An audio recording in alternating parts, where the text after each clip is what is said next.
उत्तर प्रदेश की योगी सरकार लगातार विकास के कार्य कर रही है। अगर ब्रज क्षेत्र की बात करें तो ब्रज क्षेत्र के लिए भी लगातार योगी सरकार प्रयासरत है।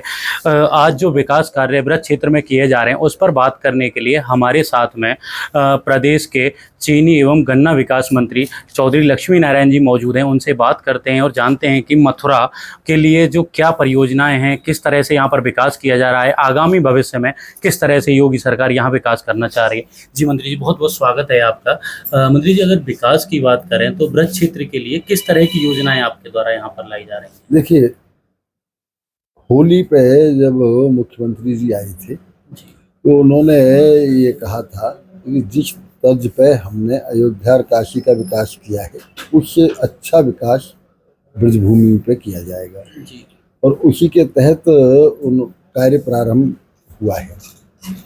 जितने भी हमारे तीर्थ स्थल हैं वहाँ प्रत्येक जगह श्रद्धालु को सुख और सुविधा मिले, इसके लिए सभी जगह सड़क, सभी जगह बिजली, सभी जगह सुरक्षा का प्रबंध, ये माननीय मुख्यमंत्री जी का वहाँ रुकने की सुविधा हो, अच्छी सुविधा हो रुकने की, वहाँ सुरक्षा का भी प्रबंध हो, इस तरह का कार्य अभी बहुत जल्दी ही इसके लिए तीर्थ स्थल में है थाना भी खुलने के लिए जा रहा है अलग से इसकी सुविधा के लिए, और सड़कें बनवाने के लिए या जो हमारे मंदिर हैं वो उनको सुधारने के लिए, जैसे अभी माननीय मुख्यमंत्री जी ने इस समय 8.5 करोड़ पहले शनिधाम की परिक्रमा के लिए दिया, जिसका कार्य प्रारंभ हुआ।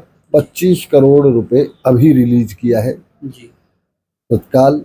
शनि देव के वहाँ TFC बनेगी जिसपे बरसाना की तर्ज पे और वृंदावन की तर्ज पे खाना भी मिलेगा मुफ्त श्रद्धालु। पार्किंग की व्यवस्था होगी, सौंदर्यीकरण की व्यवस्था होगी।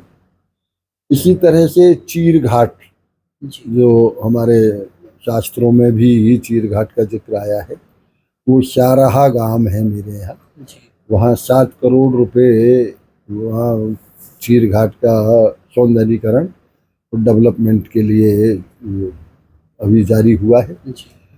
ऊंचा गांव वो अष्टसखियों का गांव है। ऊंचे गांव में इकोसिस्टम भगवान श्री कृष्ण और राधा जी की लीलाओं का वो इकोसिस्टम लगेगा, उसके लिए भी 1 करोड़ रुपए अभी जारी हुआ है। तो इस तरह से अभी मेरे क्षेत्र में 8 करोड़ रुपए जो पहले जिसका काम चल रहा है शनिदेव पे, और 25 करोड़ रुपए 33 करोड़ अभी जारी किया है। मंत्री जी, आपने अष्ट सखियों के मंदिर के निर्माण की बात कही या उनके डेवलपमेंट की बात कही, तो उसके लिए कितना पैसा आया है और किस तरह का विकास उसमें होना है? अष्ट सखियों के मंदिरों के निर्माण के लिए 25 करोड़ रुपए अलग से स्वीकृत हो रहा है, उसकी वो प्रक्रियाधीन है। सभी मंदिरों का जीर्णोद्धार और सौंदर्यीकरण किया जाएगा। मंत्री जी, ये सावन का महीना अभी चल रहा है, अभी देखा जाए तो कावड़ यात्रा बहुत बड़े व्यापक पैमाने पर निकाली जाती है। बहुत भोले के भगत हैं जो कि कावड़ लेकर के आते हैं, उनके लिए किस तरह की व्यवस्थाएं मथुरा जनपद में या अन्य जनपदों में की जा रही है? देखिए, कावड़ियाओं की व्यवस्था के लिए मुख्यमंत्री जी ने बहुत सख्त निर्देश दिए हैं और मैंने भी समस्त ब्रजवासियों से अपील की है कि जिस तरह से जन्माष्टमी पे, होली पे हम लोग यहाँ मुड़िया पूर्णियों पे भंडारों का प्रबंध करते हैं और ससम्मान कावड़ियों के वो यहाँ रिसीव किया जाता है, उसी तरह से कावड़ियों को पूर्ण सम्मान के साथ भंडारे में भोजन प्रसाद का वितरण हो और उन्हें सुविधाएं मिले। पूर्ण सुरक्षा के लिए हमारे पुलिस बल भी तैनात हर समय है। प्रशासन हमारा बिल्कुल अलर्ट है और प्रशासन के लिए तो मैं यदि ये कहूँ, इतनी अच्छी व्यवस्था या तो कुंभ का उदाहरण दिया जा सकता है जिसमें 67 करोड़ व्यक्ति आए हों। ऐसे महाकुंभ में एक घटना किसी बहन बेटी की छेड़छाड़ की नहीं हुई, एक जेब कटी की घटना नहीं हुई और एक भी किसी सिपाही और पुलिस के आदमी की, कर्मचारी की या अधिकारी की ये शिकायत नहीं हुई कि किसी ने दुर्व्यवहार किया हो। उसी का उदाहरण अब के हमारे प्रशासन ने यहाँ पेश किया है। मुड़िया पुनों में करोड़ों आदमी आया, लाखों आदमी यहाँ वृंदावन में और अन्य स्थलों पर महात्माओं के शिष्य दर्शन के लिए और गुरु पूर्णिमा पे आशीर्वाद लेने के लिए आए। इतना अच्छा प्रबंध प्रशासन ने किया कि कोई शिकायत किसी श्रद्धालु की नहीं हुई। मैं भी यहीं रहा, हमारी नजर रही। डीएम एसएसपी भी मॉनिटरिंग लगातार करते रहे। एक भी घटना ईश्वर की कृपा से, गिरिराज जी की कृपा से कोई छेड़छाड़ की नहीं हुई, कोई भी अपराध किसी किस्म का नहीं हुआ, कोई भी इस तरह की छीना झपटी की, लूटपाट की घटना कोई नहीं हुई। बहुत अच्छा प्रबंध यात्रियों के आने जाने का रहा, रोडवेज का रहा।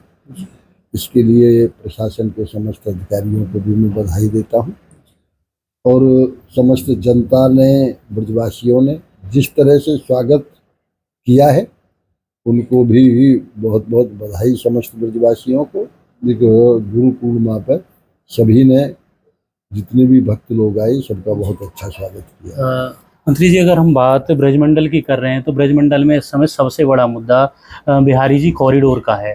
बिहारी जी कॉरिडोर को लेकर के प्रशासन लगातार प्रयासरत है कि कॉरिडोर का निर्माण हो। वहीं गोस्वामी समाज के जो परिवार हैं वो लगातार इसका विरोध कर रहे हैं, तो इसको किस तरह से देखते हैं? और कॉरिडोर के बारे में एक भ्रम पैदा हो गया है जी। भ्रम ये पैदा हो गया है, एक बिहारी जी की शिवायतों में ये भ्रम फैल गया है। एक मंदिर का अधिग्रहण सरकार कर रही है। मंदिर की सेवा में किसी भी प्रकार का कोई हस्तक्षेप सरकार का नहीं है, ना होगा। सरकार ने एफिडेविट दिया है, एक बिहारी जी के ट्रस्ट से ही पैसा देके वो जमीन खरीदी जाए जिससे बिहारी जी मालिक रहे, और सरकार केवल विकास कार्य करे, विकास कार्य करेगी। क्योंकि कोई भी विकास कार्य, कोई भी श्रद्धालु को या जनता की सुख सुविधा के लिए ये सरकार का दायित्व है।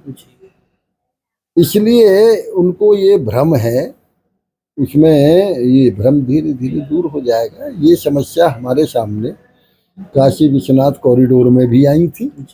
जब भ्रम दूर हो गया तो आज कॉरिडोर बन के तैयार है, पूरे विश्व का सबसे अच्छा कॉरिडोर बना है। इसी तरह वृंदावन में भी जब भ्रम दूर हो जाएगा, और वो दूर लगभग होने को है, क्योंकि मेरी भी बात लगातार जारी है।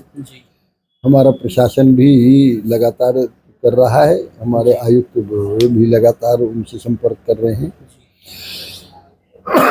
इसलिए किसी प्रकार का मुझे कोई वो नहीं है, कार्य पूरा होगा। बहुत बहुत धन्यवाद मंत्री जी हमसे बात करने के लिए। ये हमारे साथ में उत्तर प्रदेश सरकार के मंत्री लक्ष्मी चौधरी नारायण थे, जो कि बता रहे हैं कि उत्तर प्रदेश सरकार पूरी तरह से ब्रजमंडल के समूचे विकास के लिए पूरी तरह से प्रयासरत है। लगातार बजट पास कर रही है और यहाँ चारों तरफ चहुमुखी विकास हो, इसके लिए लगातार सरकार लगी हुई है। मैं अपने सहयोगी के साथ गिरधर पचौरी, APN न्यूज़, मथुरा।